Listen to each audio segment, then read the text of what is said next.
Good morning. Welcome again to Morning Devotions. Thank you again for our time together. But right now, I want you to come back with me to the book of 2 Peter, chapter 2. More talk about these false teachers. Pick up with verse 14. They have eyes full of adultery, insatiable for sin, full of adultery. These guys love pornography. They entice unsteady souls. So one of their target is unstable Christians. They have hearts trained in greed. Now, can you imagine that?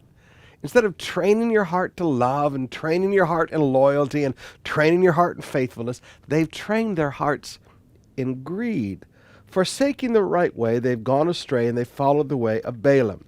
Now come down to one other verse. Verse 18.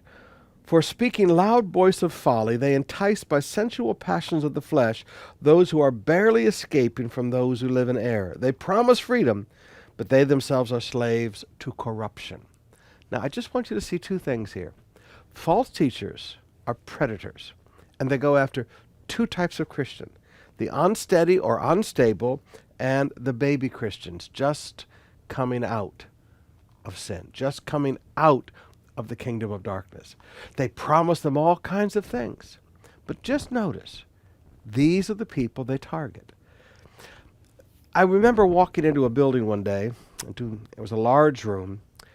And as I looked around the room, you know me, I'm not really good at parties, and I'm not really good at, mingling and that kind of stuff. So I was kind of standing back in the corner, just kind of watching everybody. And I watched this guy surveying the room. And I watched how he could check people out. Now, I'm a pastor. I recognize people's character traits. I watched how he targeted insecure people, people with low self-esteem. He was going after girls who didn't have their shoulders back and did not feel proud of who they were.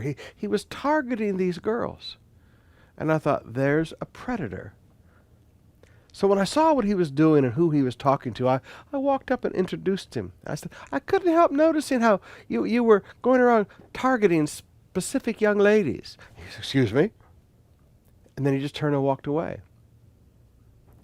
Now, if you will stand back in a room, if you'll stand back in a church, if you'll stand back at a conference or convention, it's not too hard to spot false teachers.